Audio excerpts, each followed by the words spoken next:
D&Dark is an absurd, over-the-top comedy horror adventure that is intended for older audiences. Content warnings can be found in the episode descriptions. Hello and welcome to D&Dark, a comedy horror adventure Realplay podcast, loosely based on Dungeons & Dragons 5th edition, and starring some of history's most infamous monsters. I'm Danger Dan Jerz, and I'm your host, / Crypt Keeper.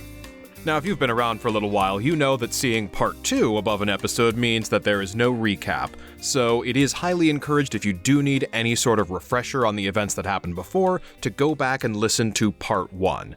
But, without further ado, we will jump directly into part 2, already in progress.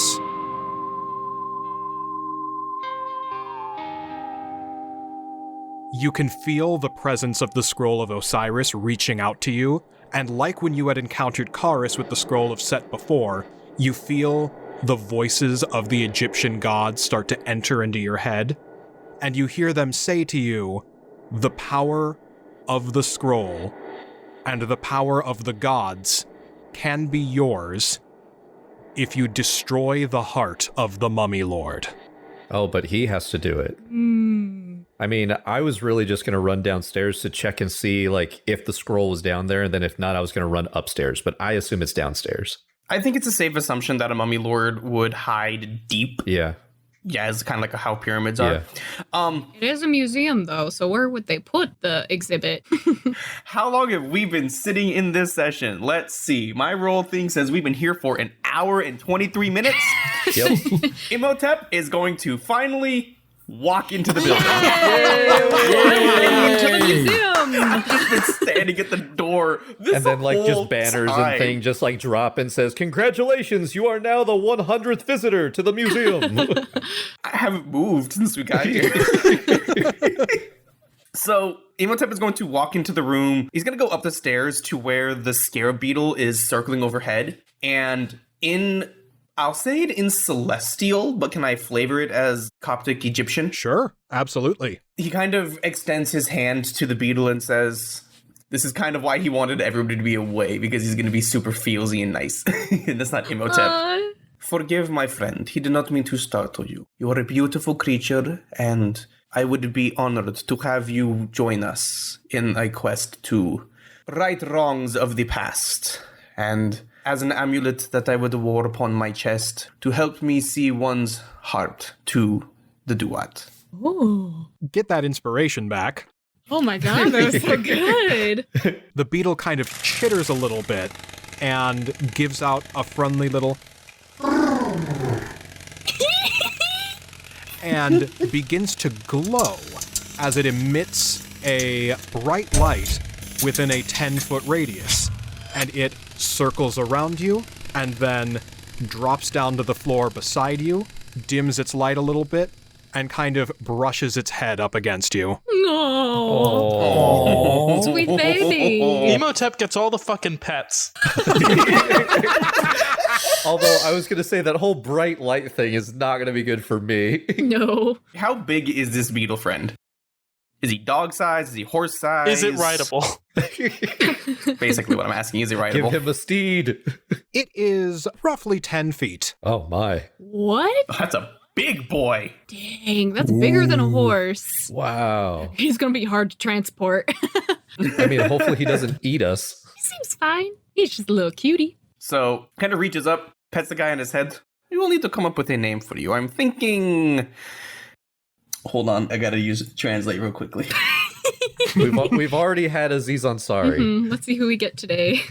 Whatever Egyptian is for guiding light. Ooh. In the meantime, as you walk down the stairs, you descend into a long stretched out hallway with a bunch of paintings hung up on either side and just a row of glass cases with a bunch of relics from old times. Immediately in front of you, there is a horn, a sword, and a cannon. And then along the sides, there are glass cases with glass orbs, vases, lamps. Alta Aluk. What was that? So, Atla Aluk? It means sparkle. Oh, cute. Alta denta. That's what we're going to call it. Al dente. Altadena, the milk. Altadena, al dente. Alta Aluk. Alta Aluk. Okay. You and Alta Aluk will be a little bit behind, but everybody else makes their way into this hallway, and The vampire spawn cultist is rummaging around through the exhibits and is near the center of the room by the sword. When we were walking downstairs, I wanted to talk to Jack. Feelings time. Maybe we'll see. So as we were walking down, I'm like, "Oh, Jack, this might be perfect timing. You said you were having some hard time with light. Yeah. I don't think this will solve your problem, but I remember what you were saying about the whole eyelids thing a little while back, and in the gift shop, I got you some sleep masks. I got two because I didn't know which slogan you'd like more, but so here's one that says, "I love my mummy" at the Natural History Museum. Very cute. And then the other one I thought would be cute because it covers your eyes and you know you're invisible, but it says, "Now museum, now you don't." But, you know, in hindsight, I don't think I would like a sleep mask that would say werewolf, here wolf. So if you don't want either of these, I can take them back. But I was just thinking maybe you would like one of these and it might help a little bit. Mostly, we're walking down the stairs and Jack just kind of like stops and he just kind of starts chuckling a little bit. And Larry, I gotta say, I really do stand by what I said before. You're being too good. It's not a problem for us. We probably need some sort of barometer to even out the scales of whatever it is that we end up getting into. And I really do appreciate the sentimentality. For sleeping purposes, I'll take the now museum, now you don't. Good. All right. I'll give that one to you then.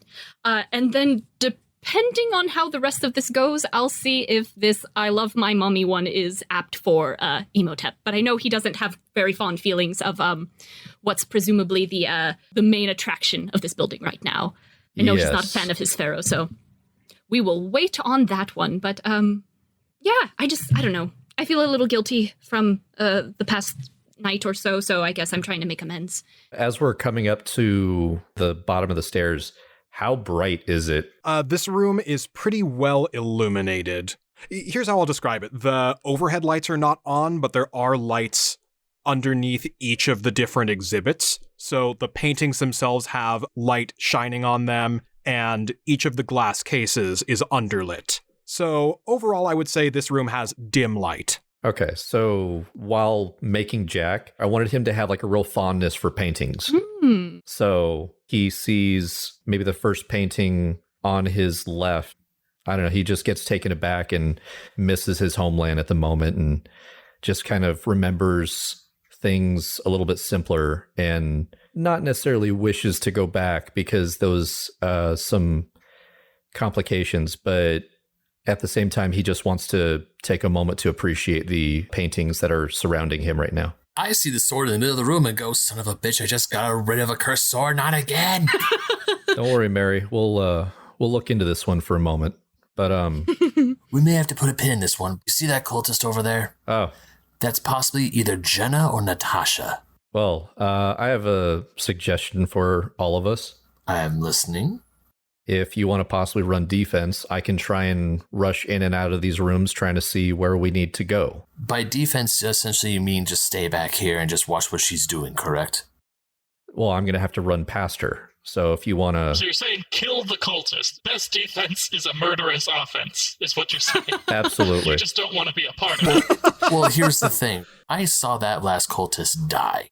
And I don't really want another evil number above our heads. That was a number, correct? Looked like it to me. So I'm not asking for you to kill it, but if it's the easiest thing to do, then yes. But well, good thing I'm not so murdery. I got rid of that thing.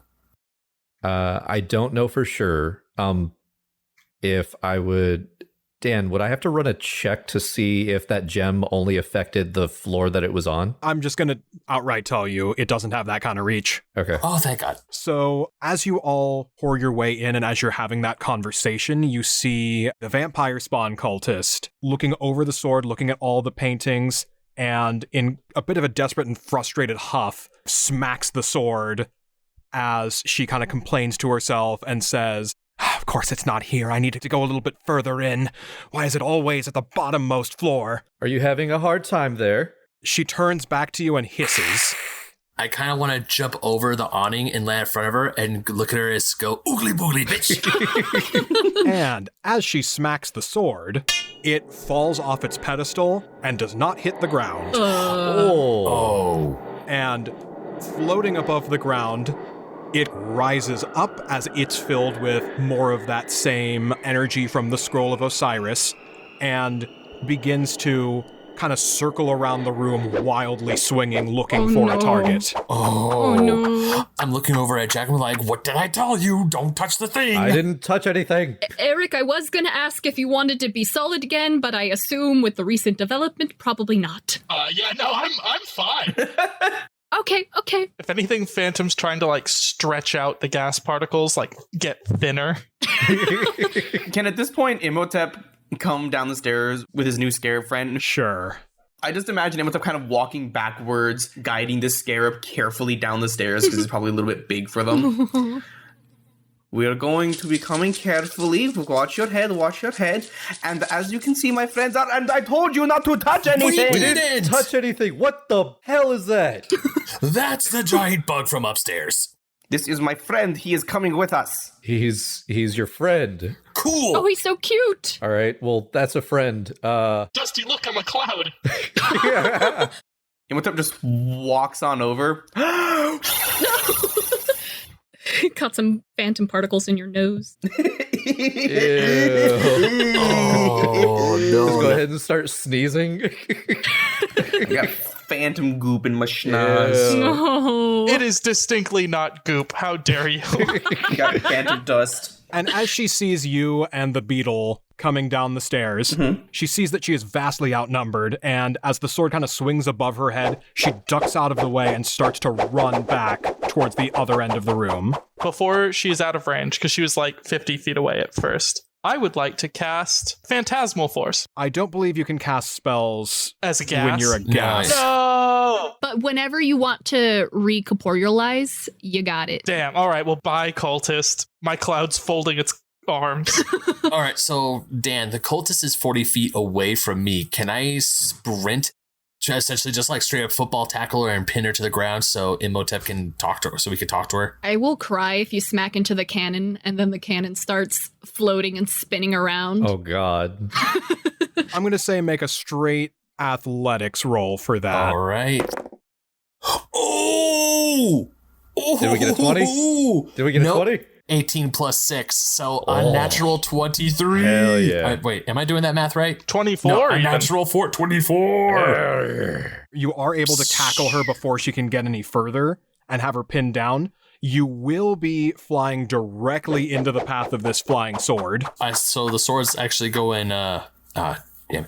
Oh, wait. It's kind of wildly swinging all over the place. Okay, but I have danger sense, though. So I get advantage on dex saves against effects I can see. Yay. It is basically just going to attack. Oh, shit. So it's not going to be a save. It's just going to be a to hit. Okay.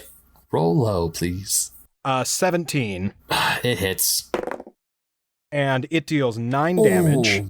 Cut in half, so that's going to be 4. Yay. Going to round down to 4. So it does nick you as you pin down the vampire cultist, who I'll just straight up tell you, that one's Natasha. I had a feeling she looks like a Natasha. So as you pin her down, she hisses at you.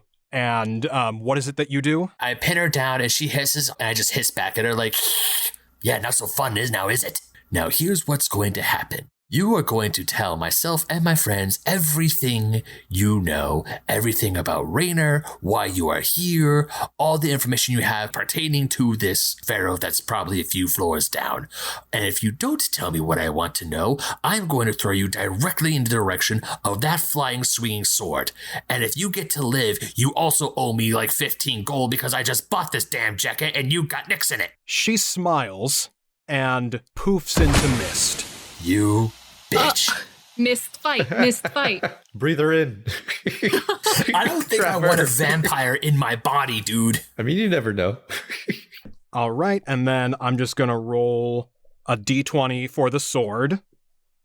It's going to still be locked on to you, Frankenstein monster, and take another swing since you're the closest thing to it. Oh, not again. That's a 2, so... Cool. Nice. I draw my not cursed long sword and I block it. Well, I think you got rid of your other sword. I got rid of the Sword of Vengeance, but I bought a long sword at the market earlier. Okay, cool. As Natasha decorporealizes, you kind of drop down beneath where it's swinging and can parry it with your long sword. Sweet. Can I do an Arcana check on it real quick to see if the sword is cursed otherwise besides the magic of the mummy's tomb, or is it like cursed? Go ahead and roll Arcana. All right. Would I be able to assist with that? Because I had mentioned earlier. Sure, you can assist, so it's advantage. Okay. Thank God, because I rolled a nat 1. Ooh. Hey! And then everyone else, after this is over, what do you want to do? I will gaseously float just right down the middle, unbothered by anyone or thing towards those back rooms. Yeah, you can go anywhere you want. On the way, though, I would like, how many glass cases are those? 8? I'd love to know what's in each of those. Roll perception with advantage. Yeah, here we go. Frankenstein monster, what was your advantaged Arcana? 7 + 1, so an 8. With an 8, you have no idea. Shit, I had a feeling. I mean, it's a flying sword. You could probably just catch it. I don't want to because I don't want to get cursed again. Because last time I grabbed the sword of, let's just say I have some form of mild PTSD from grabbing a sword of vengeance and not being able to let go. 17. Ooh, okay. So with a 17, within these cases, there is a crystal ball of divination. There is what appears to be a genie lamp. Oh. The horn behind you has a placard on it that says Atlantean Conch. Ooh. There is a journal of a War of the Roses victim, and there is a nice-looking but not mechanically special vase and lamp. Cool. Yeah, 2 of these were Dan running out of things to put in the museum. I wonder which 2. I'm actually not going to make it all the way across the room. I'll just go ahead and make it this far. Good luck, listeners, knowing how far that is. And I'm going to corporealize. All right. You give me the sign and I drop my concentration. Okay, so you recorporealize right behind the pedestal that the horn marked as an Atlantean conch is sitting upon. Yeah. And I will skirt any undesirable curses. I'm going to have an unseen servant steal it for me. Ooh. Interesting. Roll just a straight d20. Oh, but I do so badly at those. Oh my god, nat 20. I lied.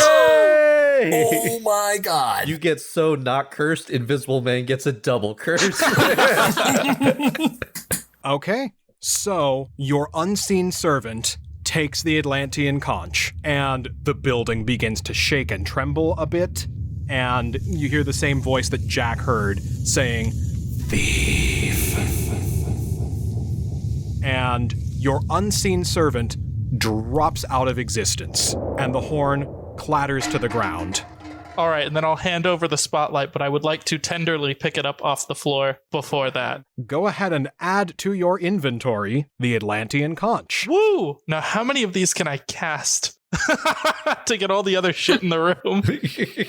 Phantom, as you go to try and cast another unseen servant, nothing happens. Aww. Oh. You kind of look around and you see the techs have gone on strike. I got one of you killed, and now nobody wants to come to work. Unbelievable. Guy, look over to Phantom. Maybe we loot after we beat the big bad. That's what I was thinking as well, as much as I want to check out all these paintings. Larry's pinching his nose like, I should have left him as mist. And I'm just like staring at the sword flying around. It's like, yeah, let's beat the big bad first and then get all the good shit. No. As everyone's focus is on the Phantom and his newly acquired conch, the mist that is Natasha begins to float away to the end of the room, recorporealizes, and swings the cannon facing all of you. Oh, god damn it. Shit. Is there any way that I could still run forward? What I am going to say is everyone make a dexterity saving throw. Oh, Can this shit. count as danger sense? This does count as danger sense. Hell yeah, yo boy gets advantage. Larry, gas me up. I can do that one more time, and I'm about to get hit with a cannon. Yeah, so even with my advantage, I rolled a 4.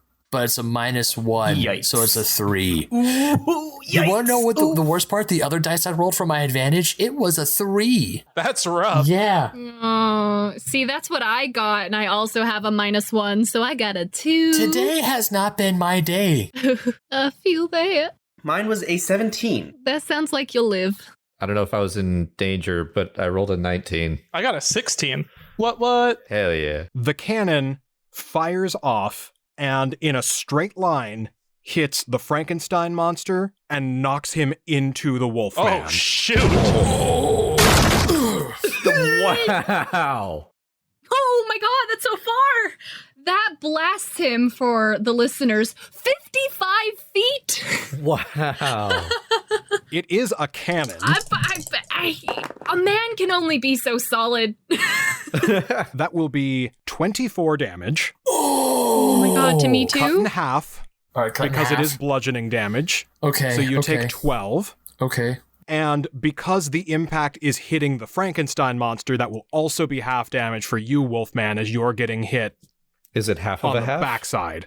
So both of you take 12 damage. Okay. I'm just like there cradling a cannonball in my stomach, my sword in one hand, the cannonball in my other. I'm like, oh, So, Mary, you sure you still don't want to kill it? kill it. I also forgot to have the flying sword make a saving throw, and it rolled a 4, so it gets hit by the cannonball before it hits the Frankenstein monster, and it just shatters. Oh my god. Wow. Oh, well. Yeah, I'm just imagining a little Frankenstein-shaped crack in the wall, and just Mary's there with the cannon, and then you see two little hands poking out on either side. It's like a Bugs Bunny cartoon. Yeah. A la Looney Tunes. Yeah, Frankenstein monster is pressed into the wall, and then kind of peels down and out, and flattened like a pancake behind him is the Wolfman, who accordions out, and then pops back up to normal. I yell over at Phantom's like, I don't like it, but yeah, kill it. Kill it with fire. You got it, buddy. Now I'm going to cast Phantasmal Force. Yeah. Describe Phantasmal Force. Will do. This one I've been eyeing it. You craft an illusion that takes root in the mind of a creature that you can see within range. Range is 60 feet. The target must make an intelligence saving throw. On a failed save, you create a phantasmal object, creature, or otherwise visible phenomenon of your choice that is no larger than a 10-foot cube and that is perceivable only to the target for the duration. This spell has no effect on undead or construct. Oh shit, it's a vampire, isn't it? It is a vampire spawn. Boo! So, cool swarm, swoopy, Schwarm. swoopy magic comes out of my hands and goes around its face and then does nothing. Oh. Sorry, monster, we should probably leave. Phantom, was that supposed to do something? Shut up, Jack. As that phantasmal force wraps around her and does nothing, she chuckles to herself and then continues to run out of the room. Whenever you give me a chance, I'm still chasing. What is your movement speed? I believe it's 40, so I would get probably just about even with the cannon, so not quite to the edge of the room. Okay. She takes off before you can intercept, but you can see her continue to make her way down the hall to your west, down another set of stairs. Oh, son of a bitch. Okay. Guys, just a heads up, we got a lot of stairs. Should we follow? If you guys want to chill here for a little bit, I can do a little bit of scouting. Maybe that's best. I'll come with. I walk over to the two of them. I lean down to the Frankenstein monster. I'm going to do our little mending thing that we said we can do, right? Yep. You're going to recover 4 HP. Thank you. 5 HP. 5 HP. Thank you. And, Larry, how many are you at? I mean, I'm okay. Like, we could wait. It just depends. I'm not normally on the front line, so. I'm going to use Cure Wounds on you rather than Healing Word. And you're going to gain all of 6 points back. So you're going to get half of what you took back. Thank you, Imhotep. I feel a little more 3D now. The next time you see a cannon pointed at you, don't stand in the way. God, I hope there's not a next time. I was trying not to. I wasn't expecting that. Who keeps a loaded cannon like that in a museum? It's a museum! I think things in here are not as they usually are. Team huddle, really quickly, please. Team huddle. All right, bring it in. Holding my hand up to try and get Jack and Phantom's attention. You know we dipped. I was just going to say, like, we would have essentially ran out of the room. It's Jack Phantom's super team. Who knows what's going to happen? All right, team level-headed. Let's group up.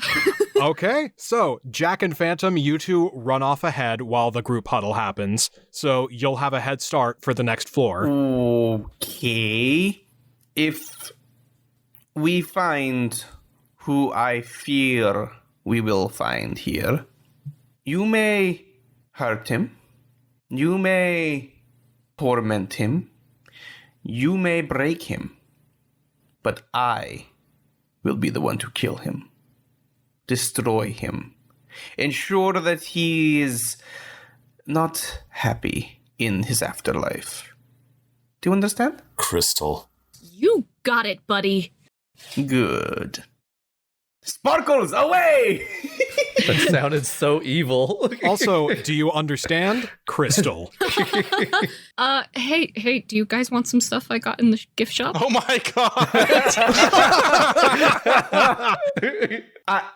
I want to look at so Larry says you want stuff that I found in the gift shop, and Imhotep goes, "Oh no, you stole from the mummy lord. No, Are you cursed? Are you okay? No, is everything as I paid for everything I got out of there. Gosh darn it, I'm not trying to steal. Phantom makes me accomplice, but I did not take anything. I purchased these." Imhotep's got his hands on Larry's shoulder, and as he says, "I paid for all this," he just stands up. What kind of boring person are you? Trying to be a boring person. I'm just looking. Darn it. I'm looking over. It's like, I mean, I was gonna try and take stuff too, but not until after we beat this guy. Well, I kind of felt bad. I understand that, but like before we knew about the whole cursing thing, if we're here in the middle of who was to pay? What poor cashier closed the previous night to get in trouble for missing inventory? You know, I don't want to hurt the little guy. I'm pretty sure we saw all the patrons leave and scream in terror because the exhibits literally came to life. I'm pretty sure that they're gonna be all right if a few pieces go missing, but oh, I didn't remember that. It's okay. All things that you needed to worry about, I tried to calm Imhotep down. I was like, Imhotep, remember, this is Larry. He's the goodest boy out of all of us. I understand that, but like, just let him. Why couldn't you just? He's walking away. Imhotep, he's just like, why wouldn't you just take them? Mary, it's okay. He probably wouldn't like his anyways. I'm a little worried about it. I might, if there's still a gift shop after all this is said and done, let's hope, I'll exchange it out. But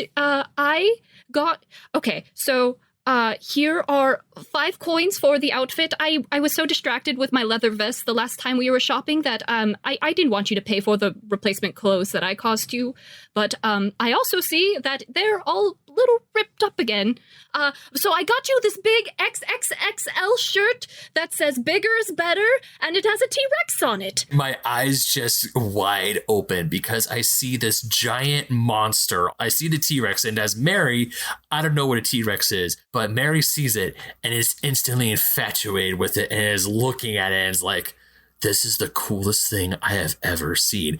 And instantly I go into like a little boy's daydream of riding a T-Rex into battle with like the Jurassic Park theme song playing in the background, but it's a metal version of it. And I'm just going through with a T-Rex, just like stomping over the land with volcanoes going in the background. I'm like, yeah! I knew he was a child at heart. And I just inspiration, Ben. Yay! I get my inspiration back. God, no inspiration for bigger is better T-Rex Fine, shirt? inspiration for you too. Thank you.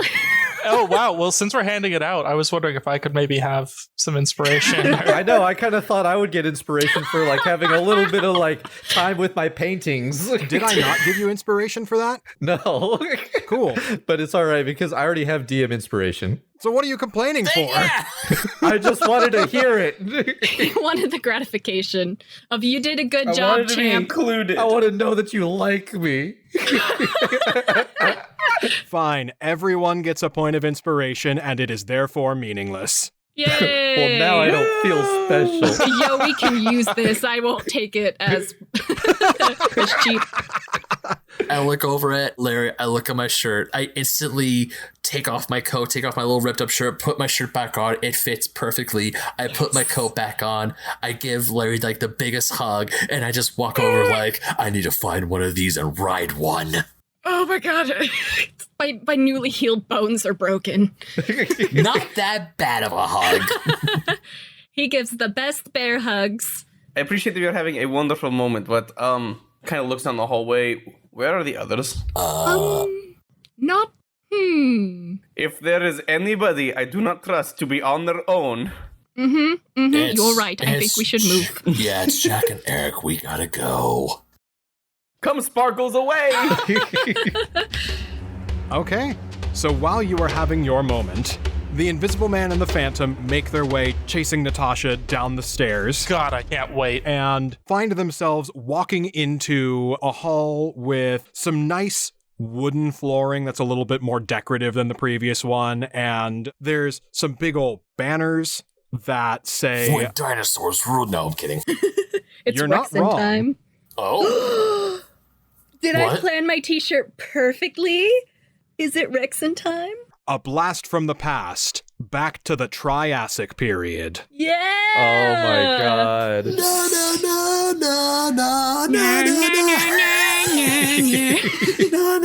Amazing. There is a design of a decorative spiral conch on the floor. What's that like the first fossil? Yeah, it's a shell, the spiral shell, ammonites? Ammonite. Ammonite. Omastar? Yeah, is that one. We all know that you're a star. You see a decorative Pikachu on the floor, since we're just throwing out Pokemon names. Yeah. It's with the Pokemon okay. space I know toy. that's what it's based on. So yeah, you see a spiral conch shell fossil design etched in the floor, and big old gates where there is a lot of trembling motion and movement from within.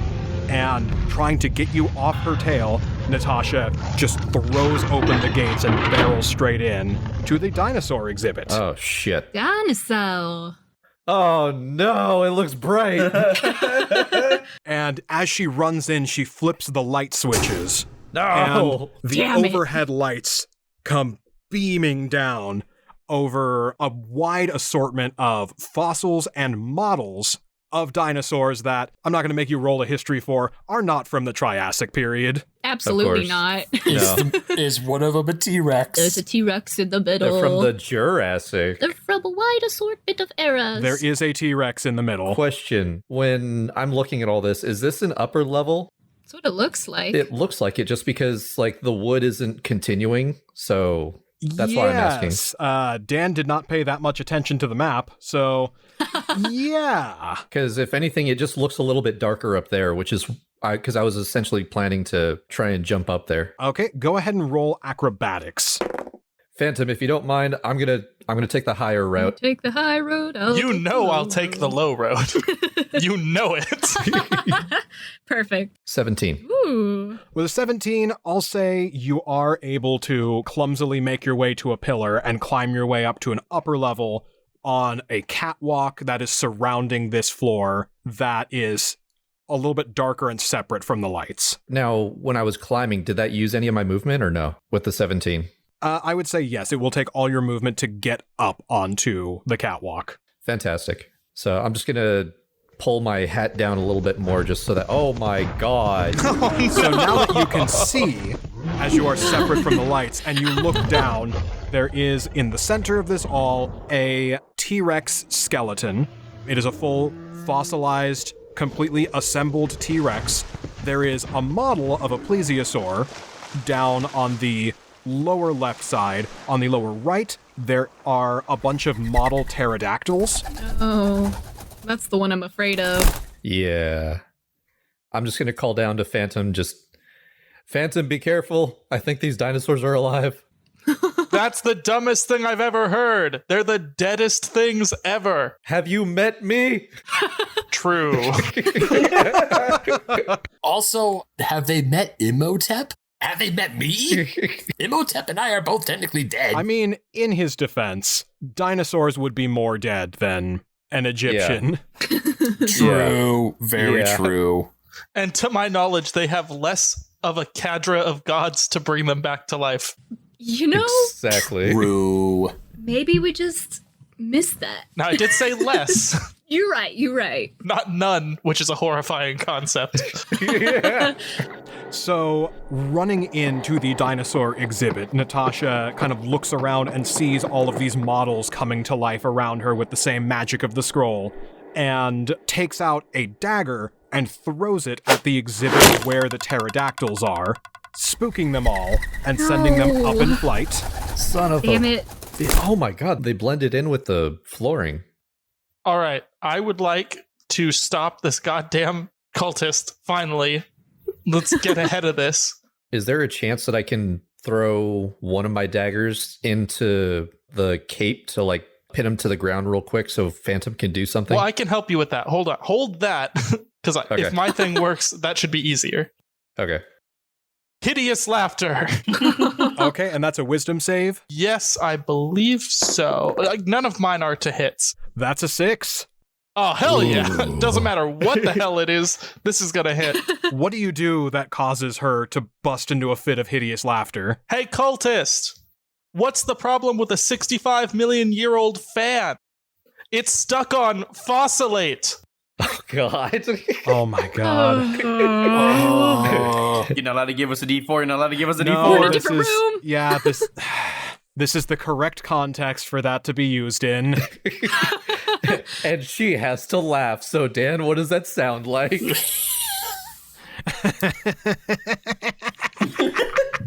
Oh. Yeah, that's pretty hideous. And she drops to the floor and starts clutching her side and rolling as she tries to stabilize herself and starts to slowly crawl in the direction of the T-Rex. Oh, why would you do that? Oh. Whenever you give me a chance, I'm essentially going to try and jump down and stab at her with my dagger and short sword. Yeah. And she is prone. Woo woo. Yep. Ooh. So you will have advantage on that. It's going to cancel out because of the light.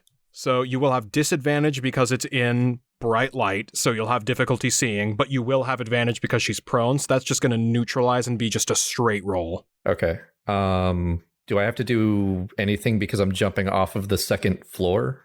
Make an acrobatics check. Okay. I'm just trying to be fair with all this. Ooh, that's a 19. All right, yeah, with a 19, you can make it down just fine. Okay, so I go ahead and jump off of the second floor, and I'm stabbing down with my +2 to undead dagger and the short sword. Okay, so go ahead and roll to hit. Oh my God. That is a nat 20. Yay. All right, so double the dice. So that's just 9 damage then.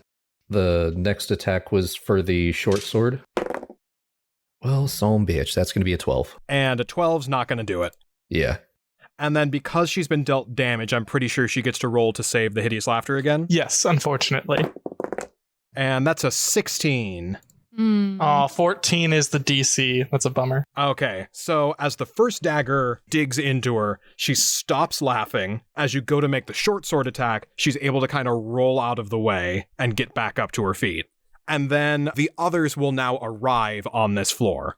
So we'll jump over to Wolfman, Imhotep, and the Frankenstein monster. Ooh, dinosaurs! And I just go, oh, it's a sign! And I rush towards the T-Rex. Just, oh no, he's already got a plan. You think he has a plan? A plan with one step. I think he saw a dinosaur and said, I want. I'm going to roll just a straight D20 to see how this T-Rex reacts to seeing you bum rush it. Just doom. Confidence is key. So he rolled a 6. It gets startled by seeing you run towards it and jumps down off of its pedestal and starts to kind of run around the perimeter to run away from you. Oh. So I'm going to use animal handling, and I'm going to try and Chris Pratt in Jurassic World the T-Rex. Yes. To see that I am friend. And I'm like, hey, it's okay. It's okay. And also, I'm trying to gesture to my t-shirt that I am friend. All right, so as you pull the magic move of sticking your arms out. Yep. And my sword, I sheathed my sword too, so my sword is sheathed, and I go, hey, I'm friend. Roll animal handling with advantage. Yeah! God, I love the DM defeated voice whenever he uses like, yeah, you can do that. Yeah, it's gonna be awesome. Plus 5 on animal handling, it's a 18. Yes. Ooh. Okay. Pretty good. So with an 18, it stops in its tracks, turns to look at you, kind of shakes its tail a little bit. Yay! Oh no. It's a giant dog. Have you not seen Night at the Museum? Does it drop And then around? lets out a little Jurassic Park roar that scares the pterodactyls and sends them scattering. Yeah, all right, get them out of there. I approach the T-Rex to its snout, and I just pet it very nice and gentle to assure that I am friend. Oh. Anything from Wolfman and Imhotep? Shoot, this is precious. I'm just... Larry's just going, aw. And then remembers, vampire lady. I'm gonna cast Bane. Charisma saving throw. That is 13. Yeah, it's a 14 DC. Oh. So, target fails the saving throw. Anytime they make an attack roll or saving throw before the spell ends, the target must roll a d4 and subtract that number rolled from the attack or saving throw.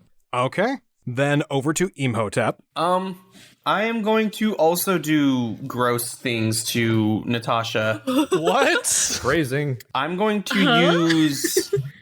I know what I fucking said.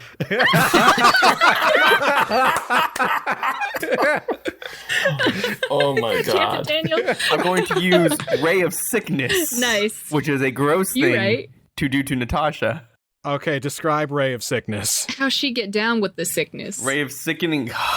Wah. A ray of sickening greenish energy lashes out towards a creature within range. It's 60 feet, so she's good. Make a ranged spell attack against a target. On a hit, the target takes 2d8 poison damage and must make a Constitution saving throw. On a failed save, it is poison. It is also poison until the end of my next turn. So that is a d20 plus 7 to hit. That is a natural 1. You do have some cool inspiration. I'm going to say my DM inspiration on Yeah. that.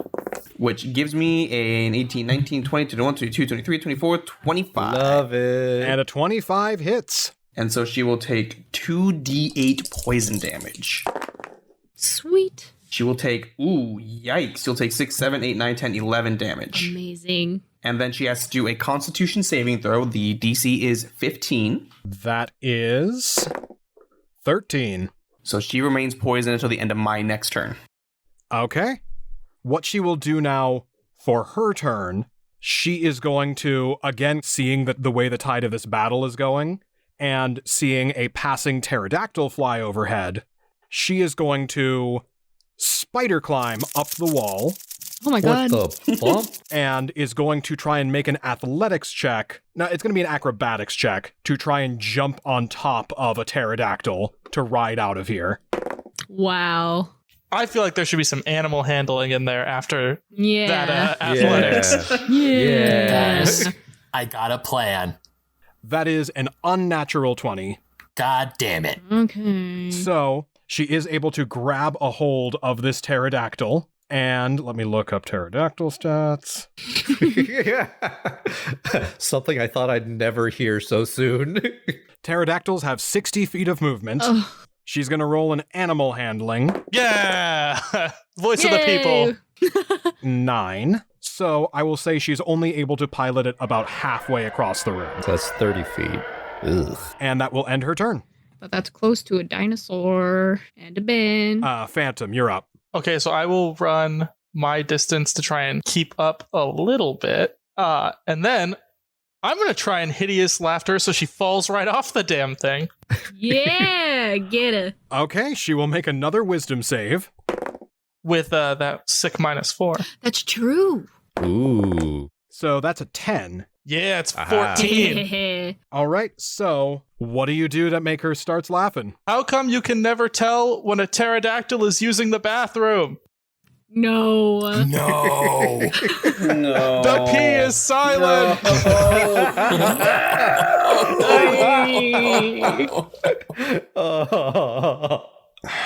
And I know that it's in character with the spell. You can't deny it. All right, so here's what I'm going to do. So she's going to erupt into a fit of laughter, but she's not going to let go of the pterodactyl. And the pterodactyl is going to be jolted and jostled all over the place by her laughter. And I'm just going to roll to see where it takes her. Closer to me. Closer to me. Closer to me. It is going to take her south No. No. towards the plesiosaur exhibit. But maybe if my plan works, it could still happen. So Yeah. now it is the Invisible Man's turn. And at this moment, I can't see anything, right? Yes, you are blinded. Okay, fantastic. What I would like to do, I want to back up until I find some walling, and then I want to try and scramble back up to the scaffolding so that way I get out of the light and I can see what's actually going on. Roll perception at disadvantage. But I don't want to disadvantage. That's a 7. With a 7, you can find your way to the wall. You can't find your way to a good scaffolding you can climb to get back to the catwalks. Fantastic. Now that I found the wall, when I can, I'm going to get out of the light. Okay. So now back over to the Frankenstein monster. Dad, I'm so sorry. So as I'm petting the T-Rex, I'm like, giving it's like snout rubs, like, who's a good girl? Who's a good girl? And I assume the tail's wagging. I'm going to go up to the back on its neck and I'm going to hop on it. And I want it to rise up and I draw my longsword, give a victorious bellow, and the T-Rex roars like at the end of Jurassic Park. Yeah. Roll And I just- animal handling with advantage. Yes. That is a natural 20. Thank you, Ben, for bringing your dice magic. That is a nat 20. I'm riding a motherfucking T-Rex. Yes. As Mary, who just got this awesome t-shirt, best day of his life. Oh my As God. Ben, I am very envious of Mary because that would be the best day of my life.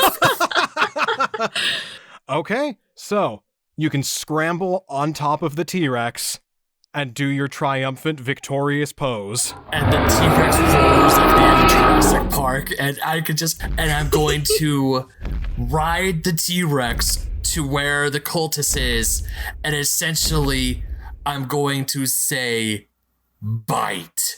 And I want the T-Rex to do what the lawyer on top of the toilet and just go nom nom nom nom nom. And just ragdoll it, pterodactyl cultist and all. Poor pterodactyl. Didn't do anything. Okay, so the T-Rex is going to make a bite attack. And that is a 13, which misses. Oh. Can I burn my DM inspiration to roll it again? Sure. Cool. I use my DM inspiration to roll for my T-Rex to bite the cultist. Okay, I rolled a 4, so I rolled a 4. We're not. Boo. Okay, so as it goes to bite down, Natasha, even in her fit of laughter, is able to kind of pivot the pterodactyl out of the way. I slept, you little bugger. I'm like, it's okay, Teresa. Keep trying. Teresa! Teresa? Yes! Yes, I named the T-Rex Teresa. It was the first name that popped in my head. Don't at me. Amazing! Okay, so Wolfman, it is your turn. Oh, how can I even compare? Ride the plesiosaur. Oh my god, it'll eat me with my luck. I guess I try an Eldritch Blaster out of the air. Okay, go ahead and roll to hit. Ooh, 19 plus my mod. I assume that hits. Yeah, that hits. All right. So I take aim and fire, and I have 2 beams. So can I roll for my second beam? Go ahead and roll for your second beam. There's a 9 plus 6, so 15. A 15 does hit. Oh my god, all right. I'll take it. Eldritch Blasting time. There's a 10. And a 6. 16 damage. All right, so she takes another 16 damage. I'm surprised she's still alive. Vampire spawn are pretty spicy. Oh, okay. Let's see. Wand. I gain 1d4 temporary hit points. Woo! 4 hit points. This is good Yay! roll. Good rolling time for me. Nice. And then because she took damage, she's going to roll to save for the hideous laughter. It was a really funny joke. Please keep laughing. Oh god. That's a 2. Oh, I knew you'd agree with me. Yes. And then for the second bit of damage that she takes, she's going to roll again to save for the hideous laughter. Aw. And that's a 9. Yeah, it's, Oh my God, it's just she loved hilarious. it. Yeah. Oldie but a goodie. And going to roll for the pterodactyl. Nat 20. Oh. The pterodactyl is going to pivot as far away from the T-Rex as it can get. You know, fair. Yeah. I mean, yeah, I wouldn't want to get chomped either. Yeah. And so takes Natasha with it about 60 feet away. I yell to Teresa's like, there goes your snack. Let's go get it. But we will move on my turn. Okay, so Imhotep, it is over to you. What am I going to do? Oh, I know what I'm going to do. I'm going to kill the dead adder. That's what I'm going to do. I'm going to take Sparkles, my friend, and I'm going to move my 30 feet, 5, 10, 15, 20, 25, 30. I like how we had named it, and then now it's just Sparkles. Yeah, I'm too lazy. The name is Sparkles. Sparkles. But my usual point, my jaw distends, and where before... Okay, so this is going to be gross for Larry. I'm kind of picking this to be gross for Larry. Oh, no. So you've seen Imhotep do Toll the Dead when he was skeletal, where his jaw kind of dislocates a little bit and it's kind of gross. Well, now he's got skin there. It's stretchy. So the jaw dislocates and it stretches, and you actually hear it unhinge and click, and the jaw is now weighing the skin of his jaw down, but it's just stretching and sagging as his jaw is no longer connected to the top of his skull. I would like to assume that Jack being near you only hears but can't see any of this, and he just hears click. all the stretching and the tearing and the clicking and the clacking of the jaw, and it's just kind of like, Imhotep, is that you? I know the sound of that skin ripping. Oh, it's my friend. Oh, but yeah, if you looked back at Larry, he's giving you the most horrified face. And Grayson, you have inspiration for the bullshit that I gave out earlier, but that would have been an inspiration there.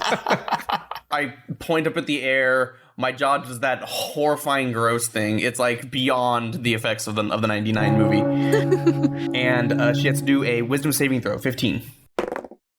That is a 16 before Bane. Ooh.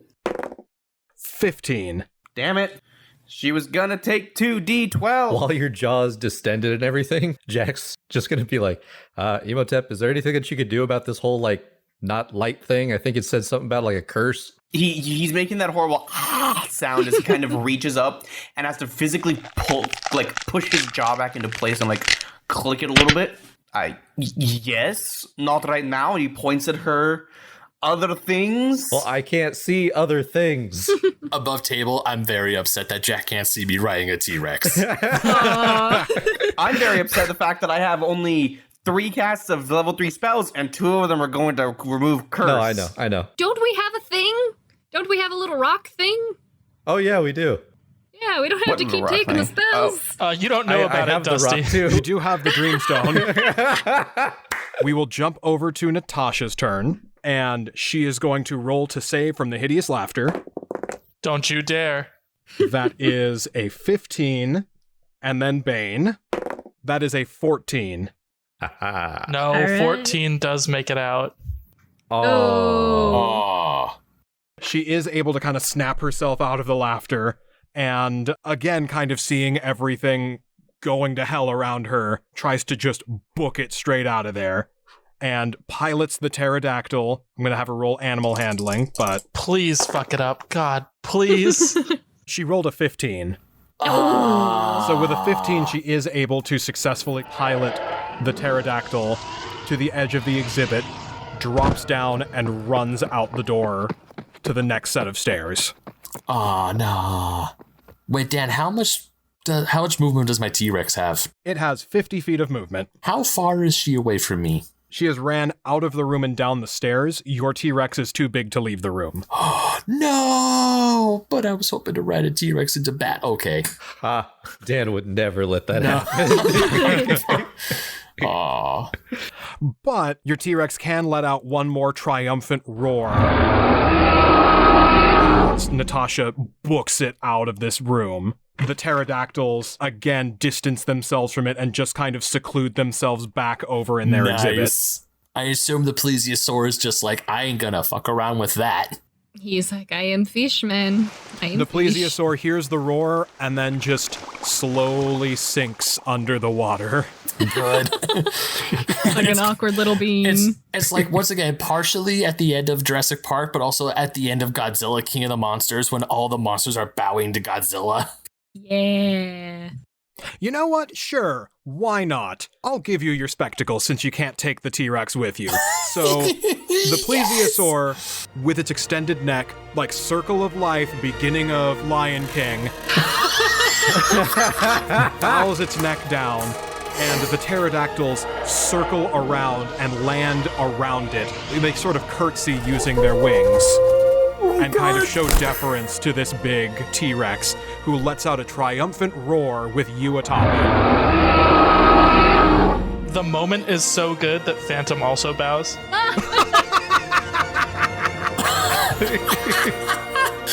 Dad, you have no idea how happy this has made me. You have no idea.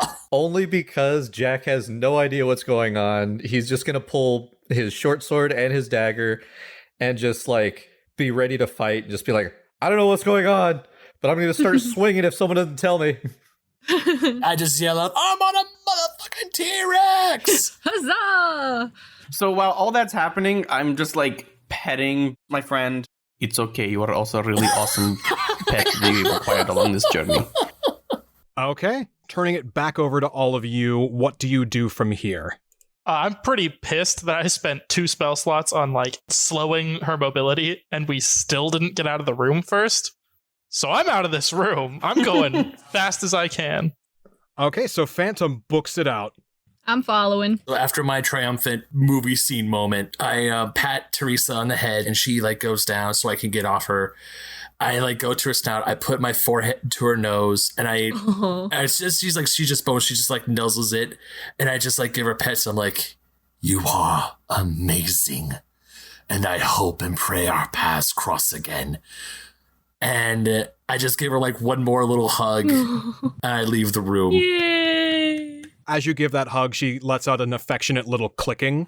That is just kind of the jaw disconnecting and reconnecting over and over again. And it sounds kind of like a tongue trill and just an affectionate little...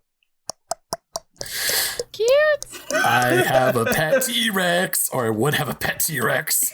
She could fit anywhere. And as I walk over, I look over to Larry. I'm just like, that was the greatest thing that had ever happened to me. So with the last bit, Jack's going to put his hand in his pocket, remembering that he has the Stone of Dreaming, squeeze it, and expend What was it? I think it's like 1 or 2 charges to get rid of a curse. It is 2 charges. It is now down to 5 charges. And the haze around your eyes begins to clear up, and you can see the room that you're in a little bit more cleanly. And as you're looking around, you can see just all of these dinosaurs paying reverence to this big T-Rex that is just slowly lumbering back to its pedestal in the middle of the room. So, Imhotep, was that the thing that Frankenstein was on? Yes. For some odd reason, I really don't believe you. Just kind of looks at Jack, then don't. Okay. He just... All I heard was that basically someone was saying that they were riding a T-Rex, and that can't be possible. That would never happen. That one's not even magic. That's why it's not possible. So what do we have to look forward to when we're going into all this, looking for that next scroll? What? What do we have to look forward to? Like, we're looking for the next scroll. Oh, yes. Are you asking me about what it will do to me or to the museum? Essentially, almost both. I don't know what we're facing. I don't know who we're facing. I don't know what I'm supposed to do.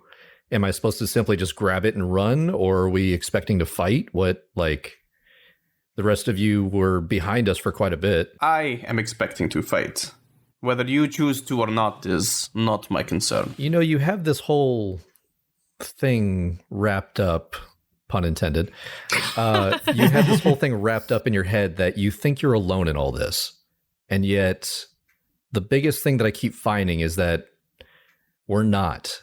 So don't think of yourself as a singular. I'm still working on it myself, but you can rely on people.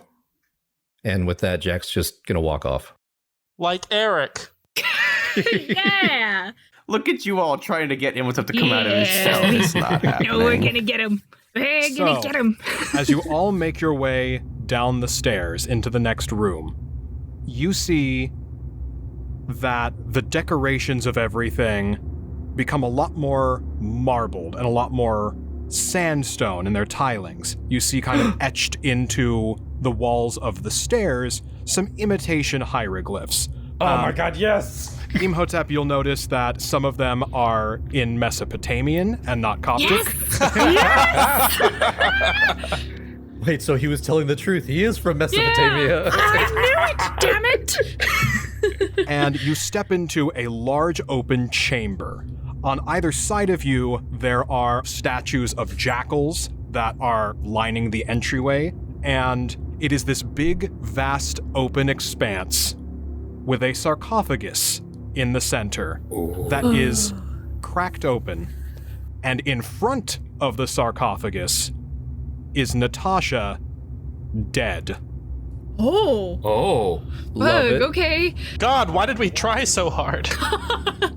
On the wall behind the sarcophagus, enshrined in glass, is the Scroll of Osiris. And as you make your way into the room, the scroll begins to glow. And Imhotep, your runes begin to glow. And you can feel the room begin to shake again. And you hear the voice reminding itself one more time in your head that the power of the scroll will be yours if you destroy the heart of the Mummy Lord. And I need you to make either history or insight, whichever is higher. Insight is 7, so we'll do insight. I got a nat 20. Nice. Nice. Wow, we've had like 3 nat 20s this game. Hey, I got a nat 20 where it counted, and that was riding a T-Rex. I think this will count too. Can I just kind of say that, like, I know that everybody's been super nice to Imhotep recently. He's literally just going to push past all of you to make sure he gets into this room. So Imhotep, as you force your way forward to the front and start to approach the scroll, with your nat 20, you start to replay the events of the museum through your head as you walk in. And you remember everything the museum has gotten wrong so far. It is a concerning amount of inaccuracies. You saw what should have been Coptic was in Mesopotamian. You saw what should have been a mix of Cretaceous and Jurassic was labeled as Triassic. You saw that the Mayan stone pedestal was an Incan. And you begin to think to yourself, if it got all of that wrong, what else did they get wrong? This isn't my king. And you can sense in this sarcophagus is not the pharaoh Akhenaten. And as you approach closer, you hear a voice echoing through the room that is eerily familiar, reaching out to you. And what is left of your heart sinks as you hear, Imhotep? Ooh, Dan. You promised me eternal life. Oh, no. Now join me in eternal death. and you recognize the voice of Anksunamun. Oh! Dan. And exploding out of the sarcophagus, reanimated with the energy of the Scroll of Osiris, you do recognize the remains of your formerly in-life wife, Anksunamun.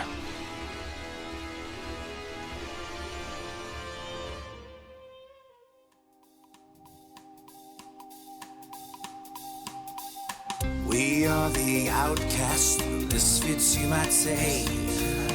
We deal with the nightmares that you run away from every single day. We know the world is a gruesome little place, but us outsiders, we've developed quite a taste for the grisly and morbid, the ghastly and the horrid. We know it's awful dreadful, but we like it. Just another haunted night, shrouded with unearthly fright. So when you're oh so terrified, you know who to call. The world is falling apart, we'll never take it to heart. Some monsters and creatures and spirits and specters and all, let's all have a ball.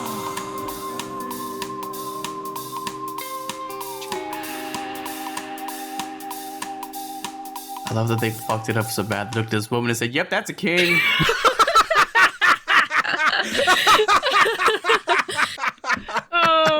I know that this is that big reveal, and I'm appreciating. And trust me, like, I should have picked up on this way sooner. So good on you. That was a good twist that got me. But damn, are the Brits stupid if they're like, "Oh yes, this woman, this sarcophagus, when we opened it and we saw inside, they were wrapped in a way that showed breasts, and the face was that of a woman.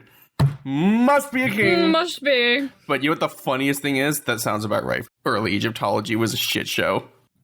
Yeah.